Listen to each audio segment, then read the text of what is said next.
Hello, this is Lisa Hazard and Misty Lure, and this is We Are All Psychic podcast. Today we have another special guest because every guest is special. We have Jennifer Love. And Jennifer, would you like to say hi? Hi, how are you guys? Doing all right. We have a question for you. Misty, do you want to ask the question? I do. Jennifer, do you think we're all psychic? I absolutely do. Yes, 100%. So how did you come to that conclusion? I used to be one of those people who thought, I'm not intuitive. I'm not psychic. I actually went to a medium because I had a family member pass away and I wanted to connect with them because I was grieving. And so I went to this medium and was actually able to connect with the family member that I wanted to. And then this medium was having an intuitive development course. And so I thought, I want to develop my intuition. And so I went to this course that he was having. And I sat in this, circle with all of these strangers. And one of the exercises was to channel a message for a complete stranger. And so I was sitting there and I got all of these intuitive messages for this complete stranger. And I even remember the message, and this was like 10 years ago. And I saw a man in a boat, in a green boat, and all this stuff. And I channeled this message for the stranger. And this woman looked at me with this completely blank look on her face and was just like, I don't know what you're talking about. Like, this means nothing to me. I don't know what you're saying. And that experience just was like, I'm not intuitive. Like, I don't know anything. Yeah, it really sucked. And so I just thought, you know what? I'm not psychic. I'm not intuitive. I don't know anything. And I just kind of shut down, right? So for a couple years after that, I was just thinking, just not intuitive. I don't know anything. And then I saw this angel reader on YouTube a couple years after that. And I was really connected for some reason to these angel cards and this angel reader. I was like, wow, this is really cool. I like these cards. This, really feels good to me. And so I kept watching, every week she'd do a reading with these angel cards and I really liked it. And then I bought the angel cards for myself and I would do readings for myself. And I just really liked it. One weekend she offered a training in person. And so I went to this training, even though I had that horrible experience, this other training that I did, for some reason, I just connected with these angel cards. And so I went to this other training, right, for this other weekend. And the same experience, they wanted you to do a reading for a person, face to face where you channel something. And I was really nervous about it, right? Because, I'd had this other experience with this person where and they just said, you know what, it doesn't matter. If you channel something and it, doesn't resonate with the person, it's okay, right? So they made it very safe for you to make a mistake or mess up or whatever it is. So I did. I sat there, I channeled a message for this woman. She was like much, much younger than me, maybe 20 years younger than me. I'm revealing my age now. And so I had channeled a message. I saw a much older woman, and I kept second guessing myself when I was channeling the message too. I was thinking, okay, this woman can't. Yeah, I was like, this woman can't be her mother. She must be her grandmother, but I'm getting a very maternal feeling, and this has to be wrong. And I kept like second guessing myself, but they were telling us in the training, well, just say exactly everything that you're feeling, exactly, just blah, just like completely everything that you're saying and thinking. So, and to me, all the messages felt very generic. Oh, I'm seeing a bicycle and a photo album. Like, who doesn't have a photo album, right? That's so generic. Of the person who passed away, yeah. Right, and the person that passed away, like everybody has a photo, whatever. So I'm telling this younger woman, oh, I see this woman. She's looking at a photo album, blah, blah, blah. And this, and my eyes are closed the whole time. And then I'm channeling this message and I open my eyes and the woman across from me is just sobbing her eyes out. Aww. And I was like, wow, what just happened? Well, I guess, the woman that raised her was her grandmother because her own mother had passed away when she was very young. The last item that she gave her before she passed was a photo album that she made of all these pictures of her growing up. Is very sentimental to her.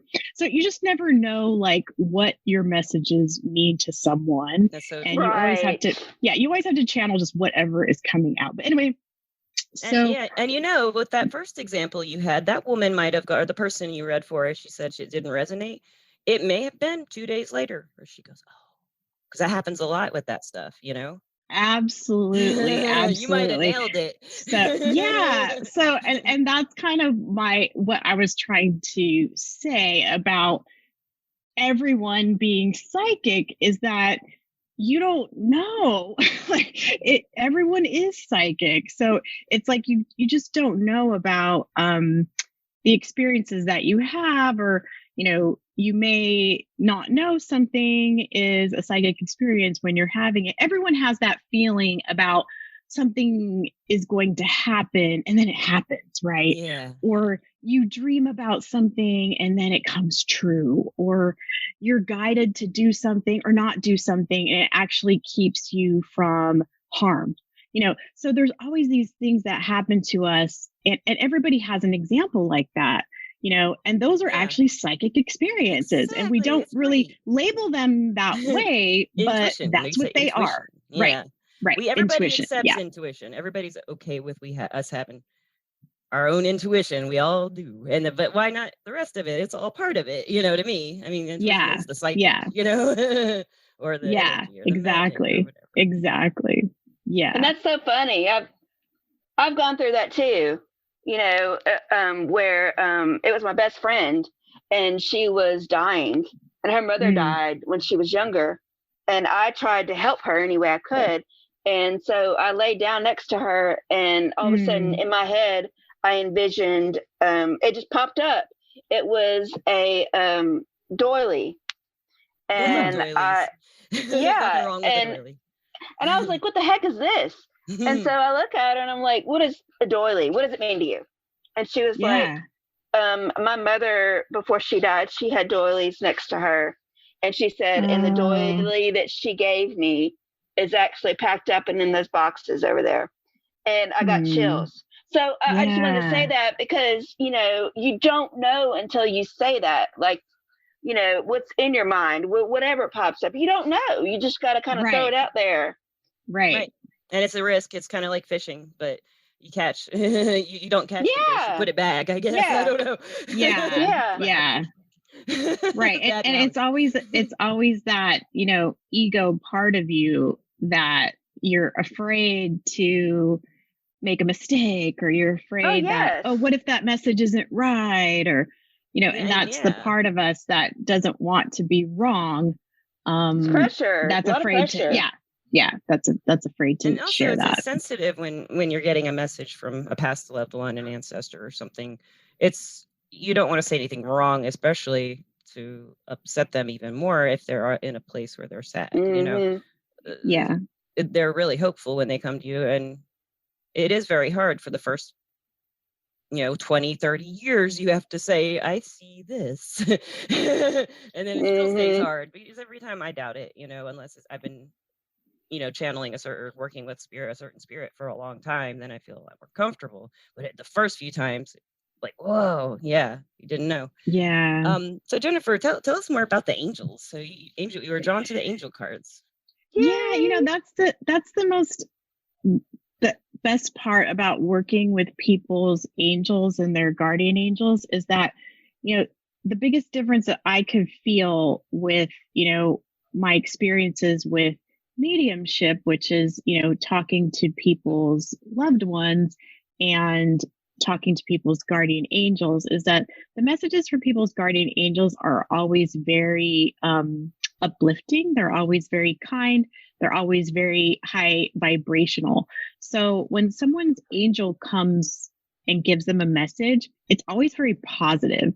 So I know that when I'm hearing a message from someone's angel, it's always a very kind, positive message. So if the message is something like, wow, you look really fat in that dress, I know Uncle that Joe. that message, that message is either my own ego putting a spin on it, or the message is just not, it's a filter. There's something else happening there. It's definitely not a message from that person's guardian angel. Okay. So that is not something that I'm going to be sharing with that person. So the messages are just, it's very, very positive. It's very high vibrational. So I just know the difference, right? It's just, if it's ever anything that's like pressure, if it's like, if you don't turn in that report by 5 p.m., your whole world is going to fall apart. The angels don't pressure you to do anything by a certain time. So any messages like that, that's also like an ego type of message. So anything involving kind of anything pressure oriented, that's also an ego type message. Or it's me going, oh, I better, really, move this person in a certain direction. It could be my own ego filtering that message. So that's also something that I've learned that, that's also not the angels talking. Yeah, that's me. really cool. Yeah, that's a great way to distinguish between them, because I think a lot of people get messages from angels and spirit guides, maybe, and ancestors, and the energies that are just, out there. There's a lot of them. And that's a really good point. The angels are all divine love. I mean, just love, love, love, love, love, love, love, love. I love my angels too. Yes. They love you. They love us all. I love some angels. So we were we were writing back and forth, Jennifer, for a couple weeks trying to get this nailed down, and I had to schedule it. But you said you wanted to talk about the clairs. We've had a clairs podcast before, but we only covered like 3 or 4 of them and didn't go really in depth. Yeah. So yeah, you want to tell us, audience listeners, if you didn't hear the clairs podcast, you're about to get a better one. That's right. Much better. Yeah, I recently started an intuitive development circle, and what I found was that people wanted some more guidance about their clairs, and like, well, how do I know which clair is the strongest in me, or how do I know which clair I should develop first, that kind of thing. So there's pretty much 4 main clairs that people have or can sense. So clairsentience is clear feeling. So if you can feel the energy in a room when you walk in, if you have a hard time in big crowds, if you're extremely sensitive, if you feel bad events before they happen, if you can physically feel the pain of other people, if you stay away from negative people in your life, you're probably clairsentient. My main clair is clairsentience. I'm an emotional person. I feel what other people cannot feel. I have a question that's mainly, absolutely. Is clairsentience, would you say that's pretty much being an empath then? The way you describe it sounds kind of the same thing as being an empath. I never thought about those 2 being the same thing. Yeah, I would say that that would qualify as being an empath. Most people who identify as an empath are clairsentient. Okay. I would definitely put those in the same category. I see that. I just never thought about that, because I always think of like touching something with clairsentience. Yes. Computer or something, instead of just like how you described it. That's more accurate though than just like touchy. A lot of people would equate it with the gut feeling. Yeah. Okay. I have that gut feeling. Clairaudience is clear hearing.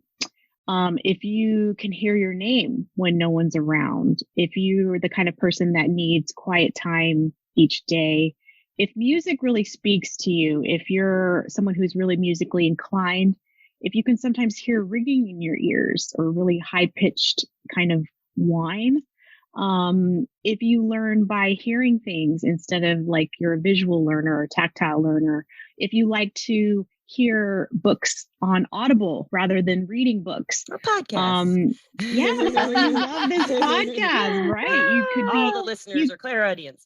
Yeah, you could be clairaudient, right? If you hear what other people cannot. So, that's a different clair.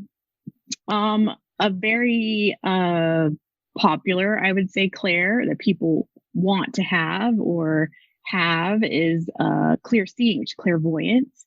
If you have a strong imagination, if you like to daydream, if you can easily visualize the future that you want to manifest, if you see signs all the time, like angel numbers 444, 222, 1111, if you have vivid dreams, if you can sometimes see sparkling lights out of the corner of your eye, or if you see orbs or colors, and if you keep getting the same signs or visions or symbols over and over again, and this clairvoyance, sometimes you're seeing the future. So a lot of people desire to be clairvoyant for this reason, but this is clear seeing. So the last clair I want to talk about is claircognizance, which is clear knowing. It's kind of when you know something, but you just can't explain why. There's just no reason for it. You get a lot of creative ideas. You enjoy like logical thinking or analyzing. You love reading and writing. Like words of wisdom just magically flow through you. And you just kind of know when someone is trustworthy or not, like the instant you meet them. This is also someone who has that precognition gift of like telling the future. That is clear knowing. So the four kinds of clairs are kind of these psychic gifts that people have, and you primarily have one of the four. And absolutely you can develop the others. Like it's not like you just have one and you can't ever, develop the others. Yeah. But I have a little quiz that you can kind of identify which one is your primary if you want to go through it. Oh, is it on a website, or do you want to do it on the podcast, or no, just on the podcast? Oh yeah, let's do that. Yeah. That sounds great. Hey, wait! I gotta say something real quick before I forget. Absolutely. Okay, I don't know if you guys noticed this, but when you said the angels and the numbers 222, I looked up at the clock and it was 12:22. Oh, synchronicity. And I was like, what? Yeah. I like that. Take that. Yeah. Take that, world. So you could be a little clairvoyant there. That was so funny. I looked up at the clock and it was like 222. Anyway, I just had to say that. All right. That's very cool. Very cool. Teach us the quiz. I can't wait to hear it. So think about the last movie that you saw, and just think of some thoughts about it and what you remember about it. So what comes to your mind first? The cinematography, the costumes, the clothes, the scenery, or is it the emotions that the movie made you feel? Did you laugh until you cried? Did it make you sad? Did it make you tense? Did it make you frustrated or scared or joyful? Was it the soundtrack of the movie that you liked? Did you love the music? Were you aware of the sounds of the movie, the tracks that were played? Did you buy the soundtrack afterward? Or was it the message of the movie? Was it the symbolism of the movie, the concepts of the movie, the accuracy of the story? One of those four ideas or concepts, what really stood out for that movie for you? Well, for me, I watched. I was like, I want to go first. I watched The Black Klansman a second time with my kids and my husband a couple nights ago. And the first thing when you said that, the first thing I thought of was the main actor. And then I thought of Adam Driver, and I thought he's really hot.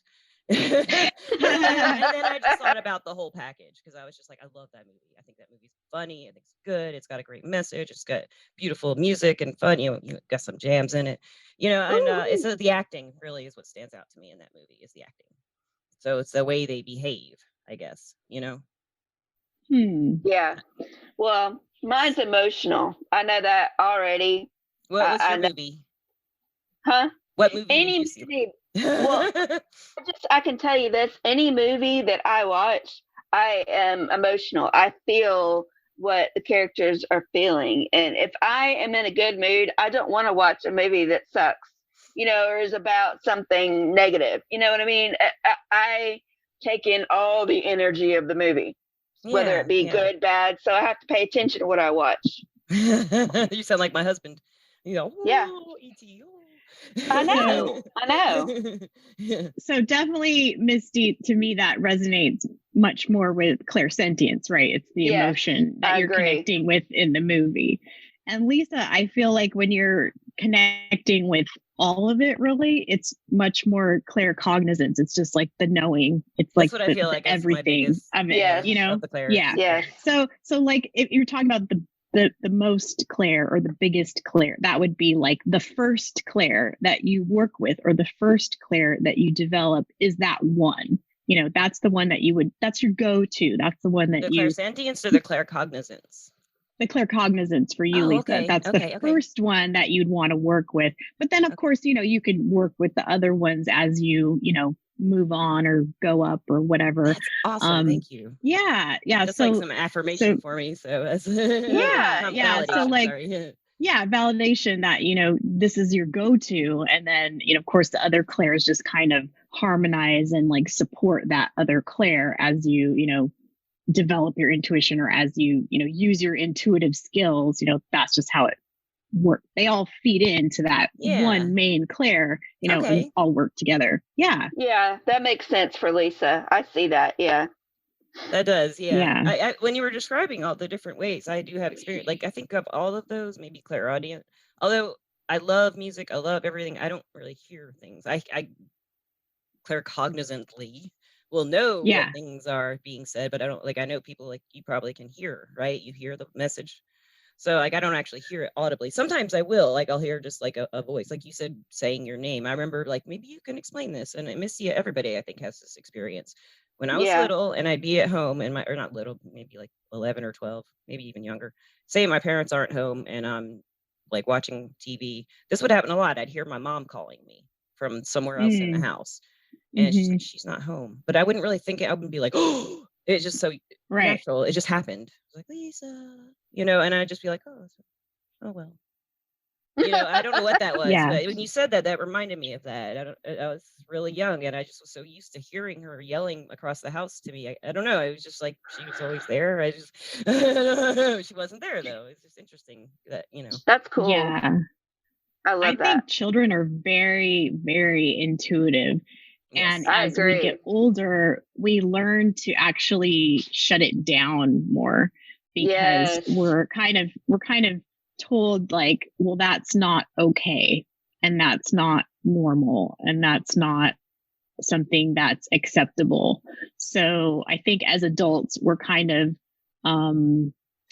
tuned down to not be as intuitive. So that's why we have all of these metaphysical activities to kind of tune it up, actually, because we're so conditioned to tune it down. Well, and then society is so intense that when you are intuitive and sensitive and empathic, it's very difficult to function sometimes. It is. It was when because I was younger, things are so like energetically intense that it can be very difficult to be empathic, intuitive, whatever you want to call it. I agree. That people shut down.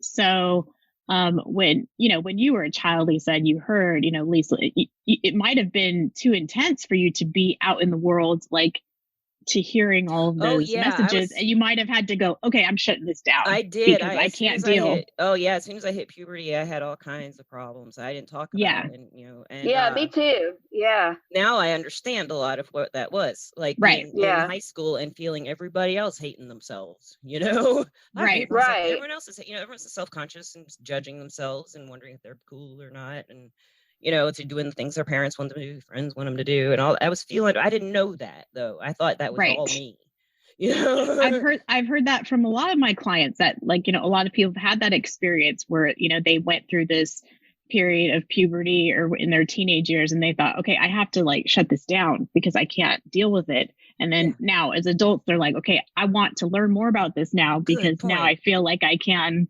deal. I want to learn. Now I'm ready to kind of deal with this gift because I want to learn more about myself. Yes. It's always when you're ready. That's when it happens. You're ready when you're ready. Like you said before, you know, when you said that that message didn't go well for you, it's because you weren't ready. That wasn't the right time for you. You know, when the student is ready, the teacher appears. I really believe that. Yeah. Yes, I love that. that. Okay, so Misty, you got some questions? You got some questions? You know, I always do. I know you do. Okay. All right. So I want to ask a few questions about the angels. Yes. Okay. Do you have, when you connect with the angels, do you call them by their names, or do you say, hey, my guardian angels, or how do you call them? Do you smell it? Do you smell them, taste them, feel them? Tell me about it. Yeah. So I used to feel like it was super important to learn their names, and like I needed to like tell my clients what their guardian angel's name was so they could call them by their name, and like, you know, tell, oh, your guardian angel's name is Angela and your guardian angel's name is Charles, and this is how they want you to call them and whatever. And I just used to think that was super, super important. But then I kind of came to know that it doesn't matter really. It doesn't really matter at all. Yeah. And then people would come to tell me, well, I call my guardian angel Mary. Is that her name? And I'm like, yeah, because it doesn't, you know, she just wants you to call her. She doesn't really care what you call her as long as you do. It's the emotion of it. Yeah. Yeah. And, you know, and actually, you know, a good point is that, you know, angels don't have gender. So, you know, it's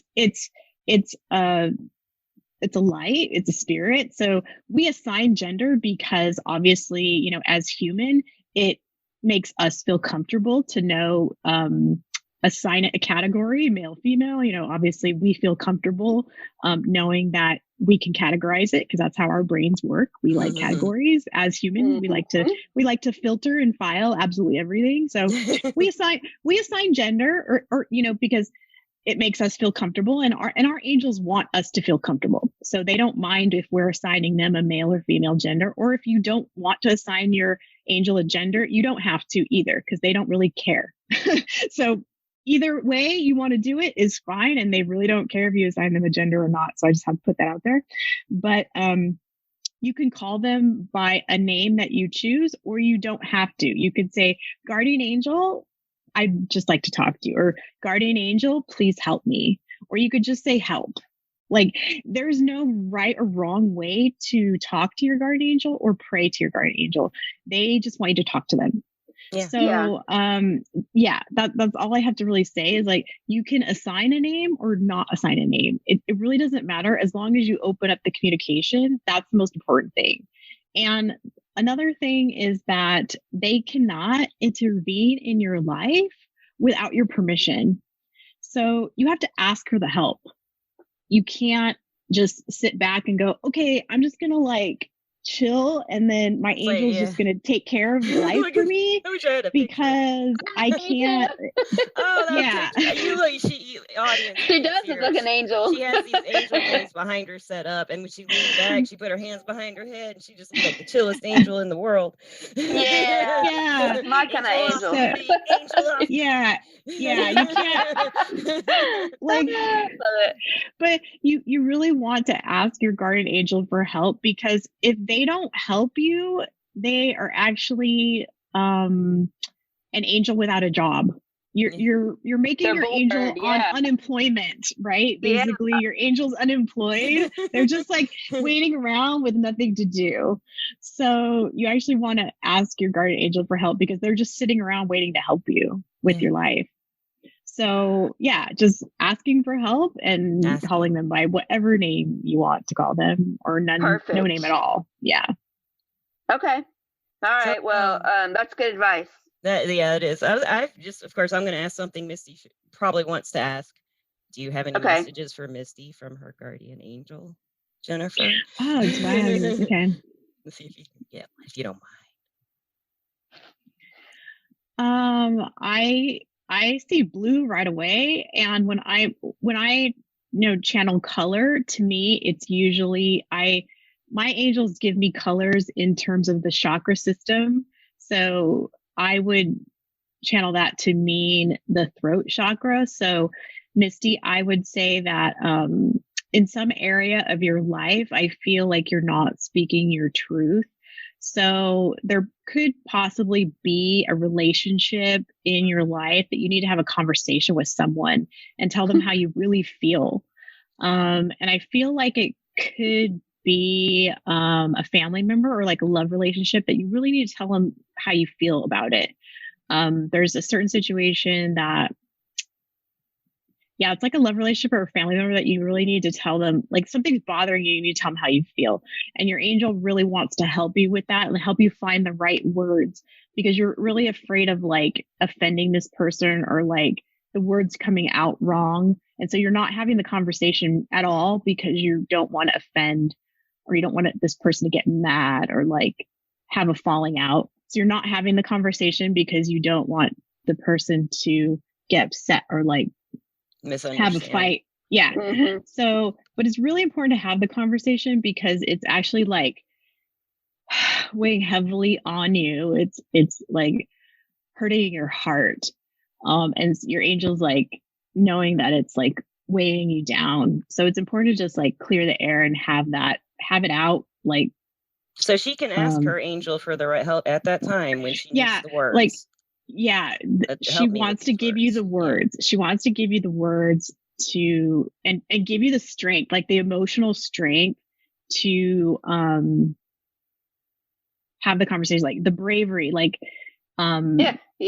I need that right now. And blue is a lot of bravery. I remember Archangel Michael is kind of associated with blue, and that's like rah, we slay demons. So like like my guardian angel usually stands to the right, or like right behind my right side, but yours is here on the left. Like she's on your left here.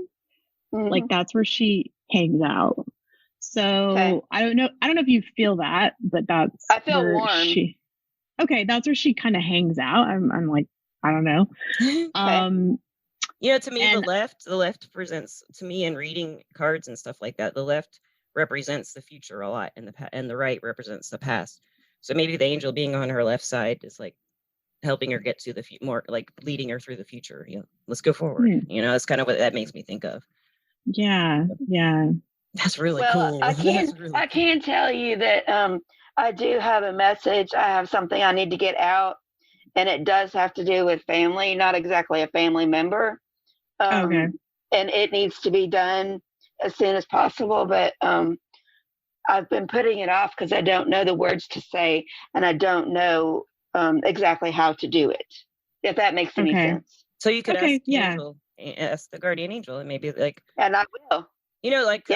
Some people say a good way to do it is to go to sleep when you go to bed. Just ask your angel every night, send me a dream that I can remember, and eventually and that works. Yeah, it does. Yes, it does. Oh, it does. You know what I'm getting now is that you can channel it in writing. Oh, she can, I bet. Yeah. Do you remember us talking about mediumship, Misty? And I don't know if you did that, but automatic writing just is like a thing. Well, like how I've always understood it is you let them take control of your arm, but you can just close your eyes and write, and they'll. And it should be with my left hand.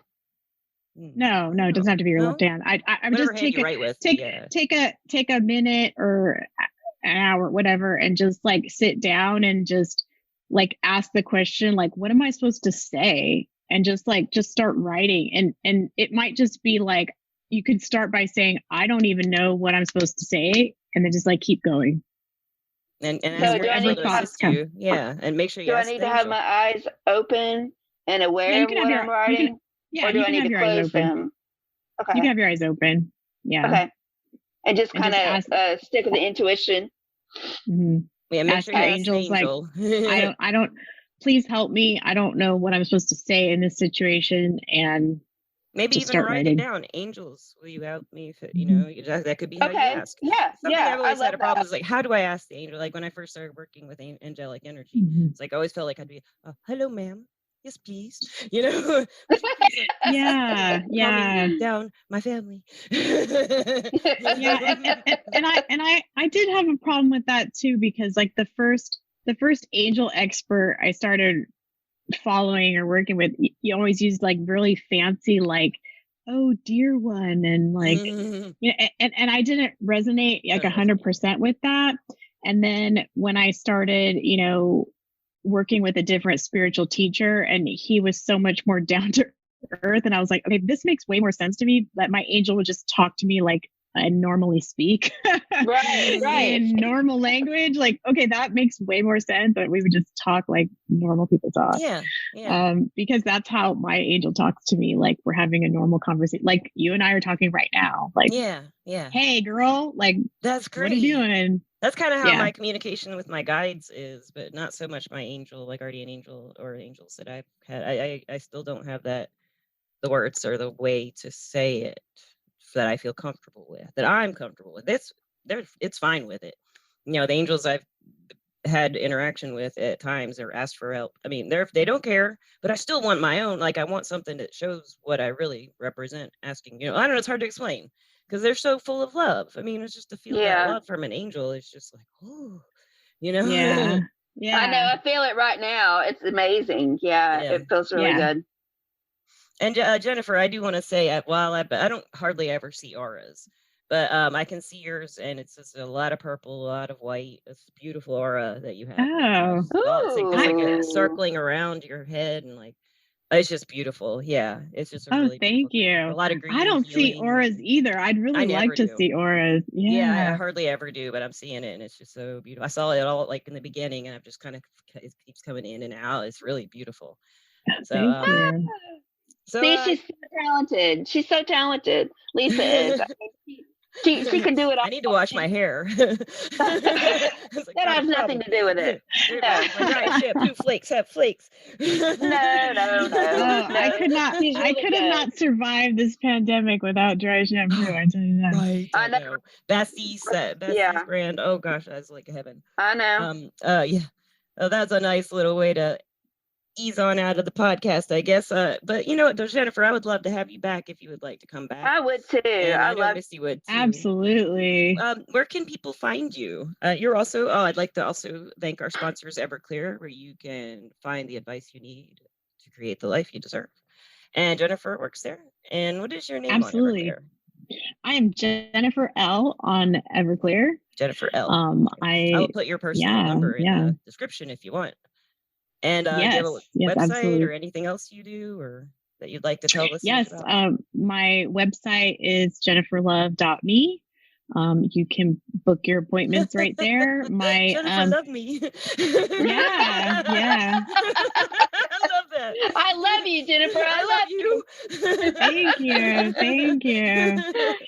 Yeah, and my intuitive development circle, you can sign up for the class right on my website. It's Mondays at 7 p.m. Pacific. We just started a new circle, so I'd love to. If you want to develop your intuition, it's very helpful to do it in a group, because it's really validating to, like I said, have someone right there, you know, telling you that, oh yeah, you know, your message is correct, right? And listeners, practice. I advise, I think Jennifer could definitely help you if you are in her area or you do it online. I guess you do it online. Is that right? It's Zoom. Yeah, on Zoom, man. If you can do that, guys, she's, I mean, I know a lot of this stuff, but the way she describes things, it's perfect. you're perfect for this. Yes, Helping she's people already with helped this. me You're a perfect for tremendous, it. a lot. Yeah. Anyone listening, you should totally do that with her. Yeah, Because she will help it you. was She'll help good. you understand your gifts and your abilities and stuff. I feel like it's a Yes, very strong gift for you, Jennifer, that you have that you can give that to people. yes. And thank you so much for being on the podcast. I'll put your contact Thank you information guys. in the description, so if they want to come find you, they can. And Thank you listeners, guys. thank you, Jennifer. You were awesome. Thank And you. Misty, thank I you. love it. And Thank listeners, thank you you. for listening, and have a great day. Goodbye. Bye. Bye.